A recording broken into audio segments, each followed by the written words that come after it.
So welcome back students. आज हम शुरू करेंगे केमिकल इक्वेशन। ओके, तो देखो बच्चा, हमारा चैप्टर ही चल रहा था केमिकल रिएक्शन एंड इक्वेशन। तो हम केमिकल इक्वेशंस में आ चुके हैं, लेकिन हम इनिशिएट करेंगे अपने उसी टॉपिक से, केमिकल चेंज से। जैसे मान लो केमिकल चेंज का मैं एक एग्जांपल लिख रहा हूँ, बड़े ध्यान से देखना बच्चों। लिख रहा हूँ कि when zinc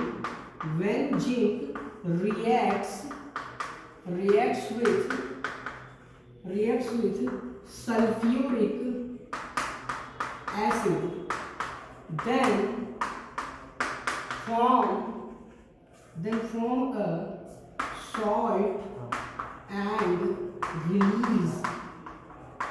release a hydrogen gas. Okay, तो बच्चों this is the example of chemical change, जिसमें मैंने ये लिखा है कि जब ये जिंक किसी भी सल्फ्यूरिक एसिड के साथ रिएक्ट करता है तो बनाता है सॉल्ट एंड हाइड्रोजन गैस। लेकिन ये तो था केमिकल चेंज। अगर मान लो इसको केमिकल रिएक्शन के फॉर्म में लिखे, कुछ वर्ड्स के फॉर्म में, तो हमें ये दिखाई देगा कि ये था भैया जिंक, और ये जिंक रिएक्ट कर रहा है किसके साथ? सल्फ्यूरिक एसिड के साथ रिएक्ट कर रहा है, और ये कन्वर्ट कर रहा है अपने आप को सॉल्ट एंड हाइड्रोजन गैस में। तो बच्चों ये एक एग्जांपल है, कौन सा? ये एक एग्जांपल है केमिकल चेंज का। और ये जो मैं यहाँ पे, ये जो हमारा रेक्टेंगुलर ब्लॉक दिख रहा है, ये एग्जांपल है बच्चों बेसिकली एक केमिकल रिएक्शन का। This is example of chemical reaction. लेकिन हम बात करने वाले हैं किसके बारे में? केमिकल इक्वेशन के बारे में बात करेंगे। ओके, तो देखो बच्चों यहाँ पे लिखा है इक्वेशंस का मतलब होता है कि हम कुछ सिंबल्स का यूज करेंगे। जैसे मान लो मैं छोटा सा एग्जांपल ले रहा हूँ, 2 + 2 = 4। बड़ा आसान है।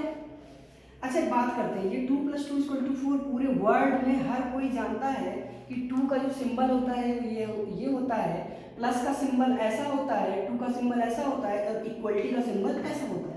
लेकिन इमेजिन करो एक एलियन को लेकर आ जाते हैं किसी दूसरे प्लैनेट से, और उससे पूछते हैं just tell me what is this. तो क्या होगा? वो कंफ्यूज हो जाएगा, वो कहेगा ये क्या है? 2 तो ऐसा लग रहा है जैसे कोई डिजाइन बनाया गया है, प्लस कोई डिजाइन, उसको तो बस डिजाइन दिखते हैं, लेकिन हमें तो दिखता है 2 + 2 = 4। तो कुल मिला के ये हमारा क्या है? सिंबल्स है। हम 2 को सिंबल्स के फॉर्म में ऐसे लिखते हैं, प्लस का सिंबल ऐसा होता है, 2 का सिंबल ऐसा होता है। छोटे बच्चे को भी नहीं पता होगा कि 2 ऐसे दिखता है, बिकॉज हम लोग उसे सिंबल्स समझाते हैं या सिखाते हैं। उसी तरीके से बच्चों, उसी तरीके से जैसे कि ये हमारा एक पूरा का पूरा क्या है? एक केमिकल रिएक्शन है। हम चाहते हैं कि ये पूरा का पूरा केमिकल रिएक्शन सिंबल्स के फॉर्म में आ जाए। कुछ हम सिंबल्स का यूज करके अगर किसी भी केमिकल रिएक्शन को लिखने में कामयाब हो जाते हैं तो उसी को बोला जाता है केमिकल इक्वेशन। ओके, तो देखते हैं। मैं यहाँ लिख रहा हूँ बेटा केमिकल, मैं यहाँ सिंबल लिखने जा रहा हूँ भैया। जिंक का सिंबल होता है Z जिंक। ओके, और जिंक का रिएक्शन हो किसके साथ रहा है? सल्फ्यूरिक एसिड के साथ हो रहा है। तो यहाँ पे स्टेटमेंट लिखा है WITH, विथ का मतलब होता है प्लस। भाई साहब जिंक का रिएक्शन किसके साथ हो रहा है? प्लस सल्फ्यूरिक एसिड के साथ। सल्फ्यूरिक एसिड का सिंबल क्या होता है? H2SO4। बहुत ही शानदार बच्चों, H2SO4। अब भाई साहब ये जा रहा है प्रोडक्ट में कन्वर्ट होने। मालूम है जो सॉल्ट बन रहा है बेटा ना, वो सॉल्ट का फॉर्मूला होगा ZnSO4। और जो हाइड्रोजन गैस होती है ना, बचपन में पढ़ा था ना, हाइड्रोजन गैस का फॉर्मूला क्या होता है? Very good, H2। तो भाई साहब ये है हमारा केमिकल रिएक्शन, और इस केमिकल रिएक्शन को तुम लोगों ने लिख दिया सिंबल्स के फॉर्म में, और this is the chemical equation.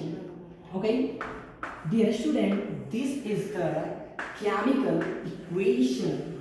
It means if we will describe the definition of chemical equation, it will be the symbolic representation of, listen carefully, the symbolic representation of any chemical reaction is known as chemical equation. किसी भी chemical reaction का symbolic representation होता है chemical equation. बहुत ही शानदार। तो चलो हम आगे बढ़ते हैं। तो ये रहा केमिकल इक्वेशन का definition. The symbolic representation of any chemical reaction is known as chemical equation। जैसे मान लो छोटा सा एग्जांपल लेते हैं, मैग्नीशियम था। मैग्नीशियम को हम लोग गए और एक लैम्प के प्रेजेंस में, एक फ्लेम के प्रेजेंस में हमने उसको जला दिया, और हमें पता है जलाने में कौन सी गैस सपोर्ट करती है? बोलो बोलो बोलो, ऑक्सीजन। बहुत ही शानदार। तो भाई साहब मैग्नीशियम लिया और ऑक्सीजन गैस के प्रेजेंस में जला दिया। लेकिन एक स्टेटमेंट ध्यान देना, मैग्नीशियम को जलाने जाओगे तो कभी नहीं जलेगा। याद रखना बच्चों, हमें अगर जलाना है, मैग्नीशियम की बर्निंग करनी है, तो मैग्नीशियम पतला होना चाहिए, तभी तो आसानी से जलेगा भाई साहब। बर्निंग ऑफ मैग्नीशियम रिबन हमने पढ़ा है, हमने कभी पढ़ा ही नहीं बर्निंग ऑफ मैग्नीशियम। ओके, तो हम एक छोटा सा एग्जांपल लिख रहे हैं, burning of magnesium ribbon. Okay, तो भाई साहब मैग्नीशियम रिबन जो होता है उसमें हम थोड़ा सा लिखें, तो मैग्नीशियम रिबन में मैग्नीशियम का सिंबल होता है Mg। ओके, और ये मैग्नीशियम ऑक्सीजन गैस के प्रेजेंस में जल रहा है, इसका कंबशन हो रहा है और बन रहा है magnesium oxide MgO। This is a symbol of magnesium oxide and this is a symbol of oxygen gas and this is a symbol of magnesium. This is the whole chemical reaction is the symbol of, this is the whole chemical equation, this is the symbolic representation of burning of magnesium ribbon। Okay dear student, तो चलो बच्चों इसके अंदर हम तीन बातें और सीखते हैं। ठीक है, पहली बात ये होती है कि भाई साहब अगर ये केमिकल इक्वेशन है, ये एक केमिकल इक्वेशन है, तो इस केमिकल इक्वेशन में जो लेफ्ट साइड का पार्ट होता है बच्चों, जो लेफ्ट साइड का पार्ट होता है उसको बोला जाता है रिएक्टेंट। ओके, और जो राइट साइड का पार्ट होता है, जो नई चीज बनी है, उसको बोला जाता है प्रोडक्ट। ओके, तो ये भाई साहब हो गया रिएक्टेंट और ये हो गया प्रोडक्ट। दूसरी बात निकल के आती है कि ये एरो क्या बताता है, इस एरो में ये जो डायरेक्शन है वो किधर रहेगा। किसी बच्चे ने सोचा ना मैं तो ये लगाऊंगा, किसी ने सोचा मैं तो ये लगाऊंगा, नहीं, you will get confuse dear student. याद रखना एरो में जो हेड का डायरेक्शन है वो हमेशा प्रोडक्ट की तरफ होता है, towards the direction of product. हमें छोटी छोटी बातों को ध्यान में रखना पड़ता है। तो याद रखना एरो में ये जो एरो का हेड होता है, ये डायरेक्शन हमेशा प्रोडक्ट के डायरेक्शन में होता है। ओके, तो ये रही दूसरी सबसे इंपॉर्टेंट बात।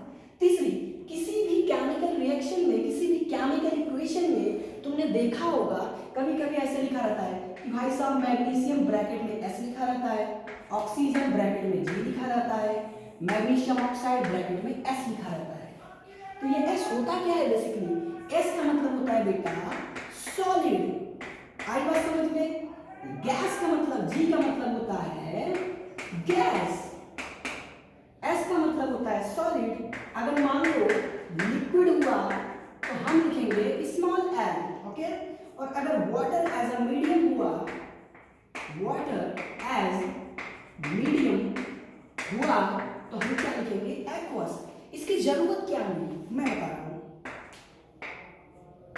देखो मैग्नीशियम था, तुमने मैग्नीशियम उठाया और ऑक्सीजन गैस की प्रेजेंस में रिएक्शन कराया, लेकिन एक सामने वाले टीचर को तुम कैसे बताओगे कि ऑक्सीजन है क्या, सॉलिड है कि लिक्विड है कि गैस है? तो याद रखना बच्चों, किसी भी केमिकल इक्वेशन में हमें ये मेंशन करना होता है कि रिएक्टेंट में जो कंपोनेंट्स यूज हो रहे हैं या जो प्रोडक्ट में हमारा नया कंपोनेंट बन के आया है वो रूम टेम्परेचर में कौन से फेज में पाया जाता है।